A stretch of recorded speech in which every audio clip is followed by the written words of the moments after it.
Hola les pipelettes! J'espère que vous allez bien. Bah oui, impeccable. Moi aussi, ça va. Bon, on a oublié un truc. Bonne année! Ah oui, quand même, la base. Bon, nous, on est trop contentes de vous retrouver pour ce, déjà, 3e épisode et le premier épisode de 2026. Voilà. Qui, j'espère, ça annoncera encore en continu, que ce sera pas le seul et l'unique. Non. Donc voilà, enfin bref, on vous souhaite la bonne année. Et aujourd'hui, on a décidé de faire une petite vidéo pour s'auto-encourager pour cette nouvelle année 2026 qui s'ouvre à nous. Cette année, et cette nouvelle année. Et voilà, donc qui se sent de commencer? Qu'est-ce que vous avez vu? N'importe. Moi, déjà, je veux continuer un petit peu dans la gratitude parce que c'est vrai que souvent, la fin d'une chose indique le commencement d'une nouvelle, le début d'une nouvelle. Et là, c'est vrai que cette année 2025 a été quand même assez riche pour moi. Il y a eu beaucoup de décisions prises, surtout professionnellement.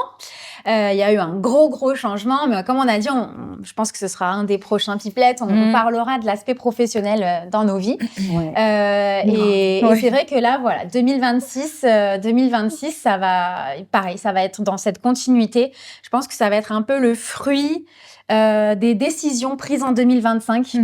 Et donc voilà, moi déjà, je veux être reconnaissante envers Dieu de tout ce qu'il m'a permis de vivre, des gens qu'il a mis sur ma route, de toutes ces décisions qui ont été prises et qui en fait vont marquer 2026 parce que des fois on dit cette année là c'était une année pourrie, souvent on entend souvent ça, c'était je veux passer à autre chose.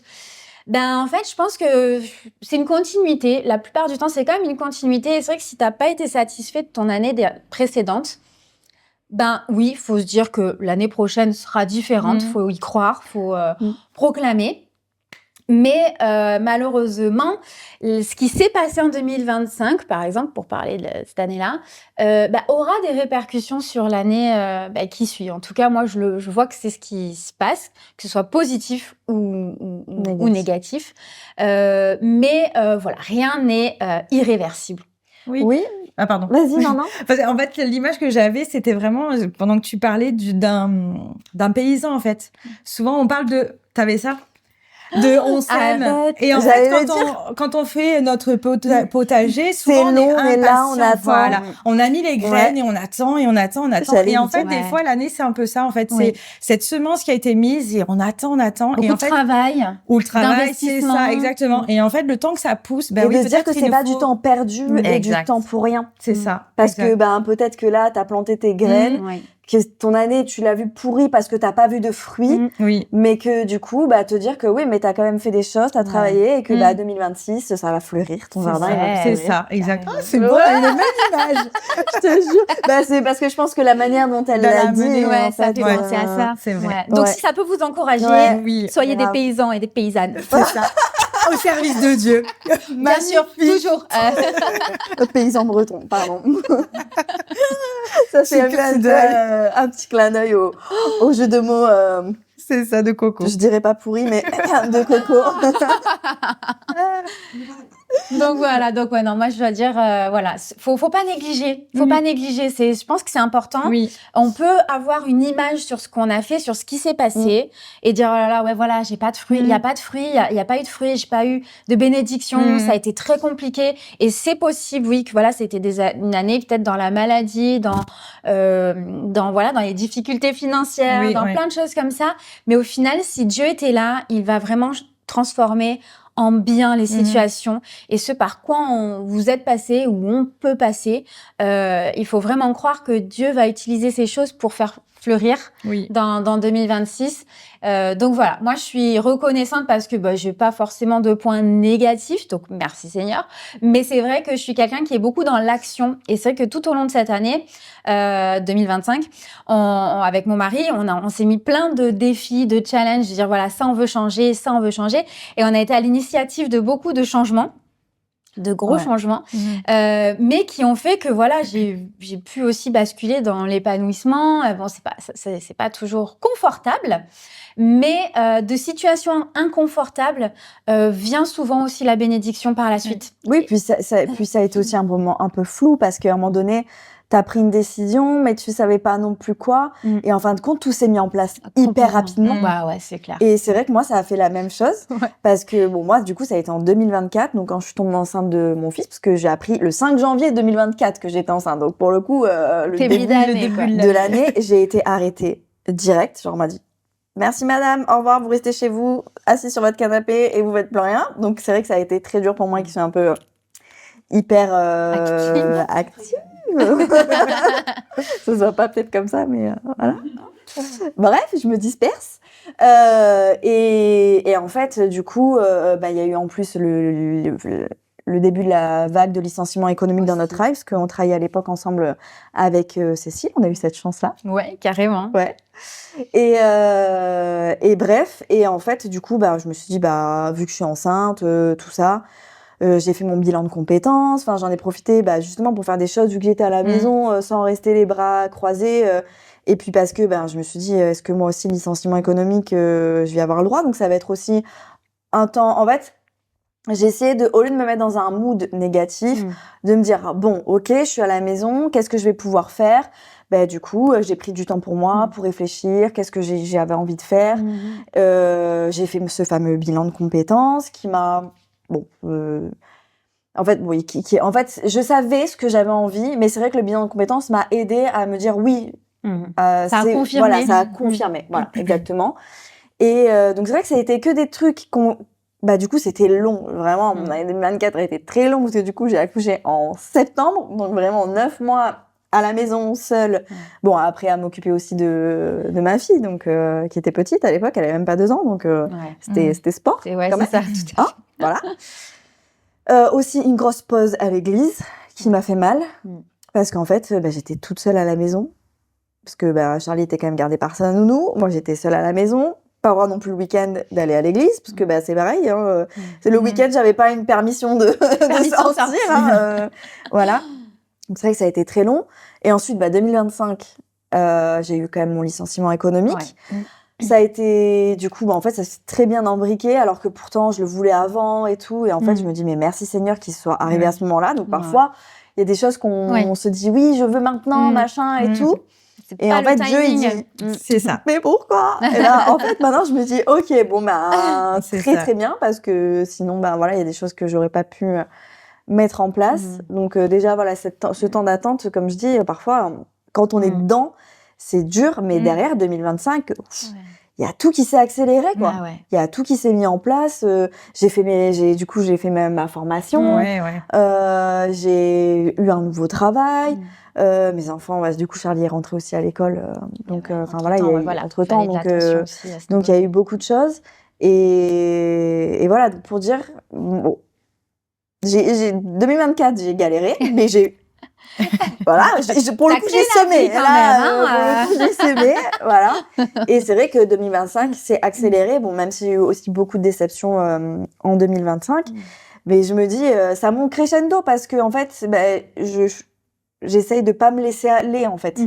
Parce que j'aurais pu dire, baisser les bras, en fait, et dire, Seigneur, je te laisse faire. Et du coup, je veux rebondir avec ta vidéo. Et je te remercie d'ailleurs pour cette petite vidéo que tu as fait par rapport à tes problèmes financiers. Ah oui, ouais. Parce qu'en fait, vraiment, moi, je veux mettre l'accent sur le fait que, en fait, oui, Dieu est là. Et Dieu est là. Enfin, ça, c'est indéniable. Mais si on ne se met pas en action, en fait, Dieu, il va rien faire pour nous. Parce que Dieu, en fait, il veut que nous, on fasse cet effort pour que lui, en fait, il nous aide. Oui, c'est ça. Parce que si toi, tu déposes pas de CV, le travail va pas tomber du ciel, en fait. Oui, on a notre part à faire aussi. Et on a notre part à faire. Et parfois, on n'a pas envie parce qu'on est découragé. Et je pense que c'est dans ces moments-là où Dieu, il voit qu'on est découragé, lui, il nous donne cette force-là. Et si nous, on se met en action, mais derrière, la bénédiction, elle se met en place, même si c'est un peu long. Mais Dieu récompense toujours l'effort. Et je sais que parfois, c'est dur. Et surtout, ne culpabilisez pas quand parfois, vous avez des coups de mou. Ça arrive à tout le monde. Et heureusement, on n'est pas immunisé contre la vie, hein, je vous le dis. La vie, elle arrive à tout le monde. Hein, pareil, on est tous sur la même planète. Mais c'est vrai qu'on a cette force-là, en plus, de dire, bon, écoute, Seigneur, c'est dur, mais moi, je fais cet effort. et toi tu mets ta main et tu agis et tu fais que mes petites graines que j'ai semées, mais en fait elles prennent vie. Elles prennent vie, en fait. Au lieu d'enterrer, après ça revient à la parabole de t'enterres pas, tu fructifies, même si c'est dur et que tu peines derrière, en fait Dieu il fait fleurir quoi. Et c'est ça qui est trop beau, c'est que oui, c'est dur parfois la vie, mais derrière en fait on a cette récompense en fait et et cet espoir, cette satisfaction en fait, aussi de se dire en fait on voit souvent ça peut être un temps de silence, on a l'impression que c'est un temps de silence de Dieu dans certaines situations. On se dit oh là là, le Seigneur là il a pas répondu à ma prière et en fait quand vient le moment, c'est là où en fait se découvre et se dévoile tout le puzzle qui avait été mis en place. Et où en fait, on se dit, ah ouais, ok, en fait, t'étais là. T'as mis telle personne, t'as mis telle circonstance pour que aujourd'hui j'en sois là. Donc, c'est vrai que là, des fois, vous pouvez être dans une situation où, justement, vous êtes dans le dur, là. Il n'y a pas encore la réponse, il n'y a pas encore comment on dit, le moment dévoilé de Dieu. Mais quand il va être là, il faut vraiment rester dans la foi et dans la confiance que vous allez voir en fait tout ce qui avait été mis en place. Et le silence de Dieu est aussi une réponse. Oui. Et ça veut pas dire qu'il est pas actif dans votre situation, dans votre vie. Parce qu'on sait pas tout. Et c'est ça. On sait pas tout, puis des fois on l'écoute pas. La réponse est là, on pense que c'est un silence, et en fait, nous, on reste bloqué sur... En fait, là, je lis le livre de Stéphanie Rieder, et il y a un truc qui m'a parlé, c'est qu'elle disait, essayez de voir, non pas ce que votre propre yeux voit, mais voir plus loin. Et c'est vrai qu'en fait, c'est ça. Des fois, quand on a la tête dans le guidon, qu'on demande des choses spécifiques à Dieu ou quoi, et on reste focus sur ce que nous, on veut, notre demande à nous, en fait, derrière, il y a déjà la réponse. Donc, c'est pas qu'il te répond pas, c'est que c'est là, sauf que toi, t'es focus sur toi, ce que tu as envie. Et puis parce que parfois, on a des schémas préconçus qui se disent, faut que je fasse ça pour qu'il arrive ça et pour que j'arrive là, machin et tout. Et du coup, on en a parlé la dernière fois, mais quand elle allait, du coup, Stéphanie Rieder est venue à dans notre église et elle nous racontait, elle avait déjà raconté une autre fois et du coup, elle a raconté. Et moi, j'adore cette histoire où en fait, elle allait à EMCI et en fait, elle était persuadée qu'elle était arrivée et que EMCI était là et que le GPS la faisait du coup tourner en rond parce qu'il disait vous êtes arrivé. Elle disait mais non, mais il est pas là. Et en fait, il fallait juste qu'elle tourne la tête de l'autre côté et que mais c'est juste qu'elle était persuadée que EMCI était sur sa droite, alors qu'en fait, non, il était sur sa gauche. Mais c'est ça. Mais voilà, on se fait des images préconçues de notre chemin. Il faut que je fasse ci pour arriver là, pour faire ça, pour faire ça. Et c'est très bien parce que du coup, vous vous mettez en action, etc. Mais juste parfois, mettez en action, c'est très très bien et il faut, et c'est très important. Mais lâche prise aussi pour que Dieu puisse agir et te dire ok, c'est bien ma chérie, mais regarde, mets ton pied là, tu verras, ce sera plus simple et ce sera mieux. Et moi, ça me fait penser aux 40 ans dans le désert du peuple Israël. En fait, ils ont tourné 40 ans dans le désert, mais il y a certaines théologies qui disent qu'en fait, c'était un trajet qui prenait peut-être 2-3 semaines en fait. Et en fait, alors on peut dire c'est imagé, on peut dire c'est la vérité, peu importe en fait. Là, ça appartient à chacun. Mais en fait, c'est pour dire que des fois, comme tu dis, des idées préconçues nous font perdre un temps fou. Alors, j'espère pas 40 ans quand même, non. Parce que bon, on ne vit pas 300-400 ans comme à l'époque. Mais vraiment, des fois, on va perdre ce temps, on va tourner en rond. Alors, Dieu va quand même, dans sa bonté, nous faire apprendre des choses. Mais quel temps perdu. Après, on se dit, mais j'aurais pu faire un tout droit, en fait. Et donc, ça me fait penser à ça. Et comme tu dis, parce que t'as pas été, du coup, à l'écoute. En fait, c'est ça. T'as tracé et en fait, tu t'es mis en action et machin, t'as fait plein de choses. Mais en fait, est-ce que t'as pas juste brassé du vent, même si, comme tu dis, t'as appris des choses. Oui, parce que Dieu est bon. Voilà, c'est ça. Mais alors qu'en fait, tu allais beaucoup plus vite. C'est ça. Et de pas se décourager. C'est vraiment un truc qui est important. Parce que justement, ce que je voulais vous partager, moi, c'était la foi, en fait, pour cette année. C'est vraiment, moi, j'ai eu une année vraiment particulière avec Steve, du coup, qui est mon mari, qui est malade, qui a un problème cardiaque. Et en fait, moi, j'étais vraiment sur le fait de ma foi. Je me suis dit, je suis quelqu'un tellement sensible que je veux vraiment que ma foi grandisse, en fait, que ma foi dépasse ce que je pense de moi-même. Enfin, pour moi, c'était ma petite foi, en fait, vraiment. je demandais vraiment à Dieu ça, vraiment de travailler ma foi. Et ce qui m'a fait sourire, c'est quand Marc m'a autorisé pour un casa de partager. Mais j'ai reçu vraiment ce message-là sur la foi, en fait, sur dépasse ta foi. Et l'image aussi qui m'est venue en partageant ça avec les casas, c'était vraiment que notre foi est comme un muscle, en fait. Ouais. Que vraiment, c'est quelque chose qui se travaille. Oui. On y croit, bien sûr. Alors, on a une chance, c'est d'avoir connu Dieu dans notre jeunesse ou d'être né dedans. Ouais. On a ce privilège-là, comme nos enfants à l'heure actuelle.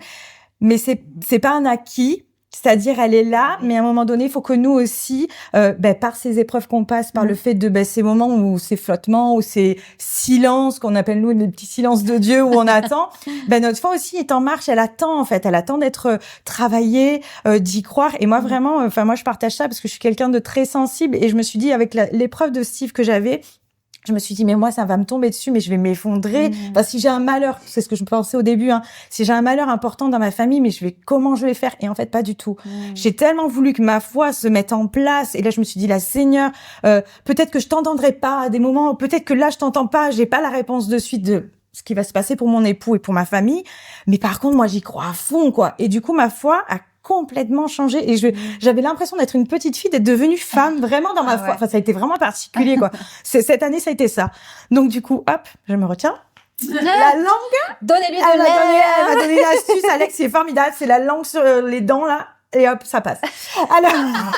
Donc, si vous êtes sensible, merci, voilà. Alex. Une astuce en plus dans cette vidéo. Vous avez vu. Et du coup, ça a été vraiment un changement pour moi de foi parce que je me suis dit, en fait, moi, j'étais persuadée que, je crois en Dieu, j'ai la foi, point. Ah ouais. C'est tout va être bien, c'est du pain béni, comme on dit, l'expression est magnifique. C'est du pain béni, tout ça. Non, en fait, ma foi, faut que je la fasse travailler aussi, quoi, à mon quotidien. Après, en fait, c'est tout bête, mais moi, je pense à un ami. Si tu parles plus à ton ami, la relation, elle s'épuise. Alors attention, moi je suis quelqu'un comme ça et je m'en excuse. Je peux ne pas parler pendant plusieurs années à quelqu'un et revoir la personne et waouh, comme si on s'était jamais quitté. Oui. Ouais. Mais en attendant toute cette personne, ces années-là, en fait, j'ai plus appris à connaître cette personne et pourtant cette personne a continué de vivre et plein de choses se sont passées dans sa vie, etc. Et pour autant, c'est pas que j'ai plus cru en notre amitié. Et en fait, je pense que c'est ça qu'il faut faire attention avec Dieu. C'est qu'en fait, quand on coupe une relation, quand on coupe les cadeaux, sa relation avec Dieu, tu peux quand même toujours croire en Dieu. Oui. Mais si tu parles plus avec lui, si tu pries plus et si tu mets plus ta foi en action, Dieu, il dit elle a pas besoin de moi. Donc, en fait, un échange, ça va dans les deux sens. Donc, Dieu, il va se dire, voilà. Et du coup, c'est vrai que moi, j'ai cette image vraiment de l'amitié et de me dire, un ami, si tu l'appelles pas, que tu prends pas de ses nouvelles, il va pas t'en donner non plus. Bon, même si tu peux te dire, m'en donne pas, j'en donne pas non plus. Oui. Non, mais il peut, en fait, au début, en prendre régulièrement et se dire, c'est tout le temps moi qui prends des nouvelles. Exactement. Maintenant, j'arrête, quoi. Voilà. Et moi, je pense que la foi, c'est exactement ça. Comme tu dis, c'est un muscle à travailler. C'est comme une amitié, comme n'importe quoi. Tout se travaille. Ça s'entretient. Comme l'école, t'apprends pas, ça va pas te tomber dessus, quoi. Et je pense que la foi, c'est vraiment ça, en fait. C'est rien de compliqué en soi, c'est juste être toujours en connexion, parler avec Dieu, de lui remettre des choses, même des petites choses, mais même les victoires. Les choses, parce que souvent, en fait, on vient à Dieu quand il se passe quoi. C'est vrai. Quand ça va pas. Quand ça va pas. Voilà. Et je pense que, moi, tous les soirs, quand je fais la prière avec ma fille, on commence par dire merci. Parce que, c'est... Merci parce que je respire. Oui, c'est tout bête, mais nous, on commence sur la prière. Merci Seigneur, merci Jésus pour cette journée. Oui, en attendant, la journée, ça y est, elle est passée. Même si elle a été dure, elle est passée. Donc, merci. Elle est passée, Dieu a gardé tout le monde. Enfin, des fois, je me dis, quand il y a des accidents et tout, je me dis, mais en fait, on se rend pas compte. On croit que la vie est acquise. Mais non, en fait, à tout moment, un accident de voiture, un accident au travail, peu importe. Et là, la vie bascule. Et là, on se dit, OK. Donc, c'est vrai que nous aussi, je dis souvent, merci Seigneur, parce que voilà, tu as gardé tout le monde peut aller se coucher en paix. Et c'est un cadeau. On se rend pas compte que c'est un cadeau, en fait. Tout le monde ne peut pas dire ça, ne peut pas dire merci pour ça. C'est vrai. C'est beau ce petit partage pour cette nouvelle année. J'espère que c'est encourageant pour vous. J'espère que c'était pas trop déprimant quand même. Non. Du coup, clairement, nos résolutions. On peut partir sur les résolutions. Sur cette année 2025 qui a été un tremplin pour 2026, est-ce qu'on a des... Vas-y. Peut-être, voilà, de continuer à booster notre foi, voilà, et de pas avoir, de pas culpabiliser, d'être des fois dans des moments de background et de se dire là, j'arriverai jamais quoi. Non, ça arrive à tout le monde. Je reviens sur Stéphanie Rieder, elle a dit dans son livre que même elle a été au plus bas. Et moi, ça m'a réconfortée. Je me suis dit, comment une femme qui peut prêcher avec autant de foi, machin et tout. Et en fait, elle aussi, je suis contente de savoir qu'elle aussi, à un moment donné, elle était au plus bas. Donc, boostez votre foi parce que il y a toujours une bénédiction derrière. Ouais. Moi, mes résolutions, c'est, j'espère trouver un travail dans lequel je m'épanouis, mais qui me laisse aussi du temps pour ma famille, pour l'église et pour ce projet-là des pipelettes, parce que j'ai pas envie que si je trouve un nouveau travail, ça vienne bouffer certains moments qui sont importants. Voilà. Donc vraiment, priez aussi pour nous, parce que vraiment, nous, on est trop contentes de cette nouvelle de reprendre cette aventure. Et voilà, que ça continue comme ça et que 2026, on passe la 5, tu vois. Même la 5. Allez, on passe. Cécile, elle a la 6, voire la 7 sur sa voiture, voire la 8. Je me suis arrêtée à 6. Mais maintenant, quand tu sais que ça peut aller jusqu'à 10, franchement... moi aussi, j'ai la 6, j'avoue. Mais voilà, que 2006, ce soit... Ça monte, ok. Voilà, tu vois, pendant 2 ans, j'ai mis mes petites graines et que là, 2026, ça... Ouais, donc 2026, l'année de la récolte. Amen. Ça peut être pas mal, ça. Amen, oui. L'année de la récolte, moi, c'est ce que je dis pour moi aussi, d'ailleurs. Comme je disais au début de l'émission, 2025, j'ai pris des grandes décisions. Avec mon mari, on a pris des grandes décisions. Et je sais que, ça va encore continuer sur 2026. Et que là, il y aura des fruits. Moi, c'est sûr, je parle de mon entreprise, qui verra le jour. Et donc moi je suis hyper positive. J'espère que Dieu me permettra de garder la foi et au contraire, comme tu disais aussi, de la muscler. Qui dit muscler dit aussi se retrouver dans des situations comme quand on va à la salle, si on veut prendre du volume. Alors des courbatures, ça va faire mal. Mais faut pousser, faut augmenter le poids, faut augmenter la fréquence peut-être aussi. Donc il y a de l'augmentation. C'est pas toujours agréable et ni confortable, c'est vrai. Mais il y a du fruit et du coup donc voilà ce que je me souhaite et ce que je vous souhaite et ce que je vous souhaite aussi, pour cette année qui s'annonce devant nous. Et que peut-être pour vous, ce sera peut-être nous, ça a été plutôt ces années-là qui ont été un peu compliquées, où on a mis des graines, etc. Et pas vous décourager que si 2026 vous c'est une année comme ça. Derrière, il y aura que du positif. En tout cas, c'est ce qu'on souhaite. Et voilà, on vous souhaite la santé, le bonheur et tout ce que vous pouvez souhaiter. La foi. Et la foi. Et que si vous n'avez pas fait la rencontre avec le Seigneur, que vous puissiez faire cette rencontre. Peut-être vous êtes tombé sur des vidéos de nous, vous dites c'est quoi, c'est 3 allumés? Non, pas du tout. On va bien. Nous sommes tout à fait normales, on est connectés à la planète Terre. Non, je plaisante. Bref, voilà. Letty, est-ce que tu veux clôturer? Écoute, non, pas spécialement, mais en tout cas, moi je vous dis à très bientôt pour une prochaine vidéo.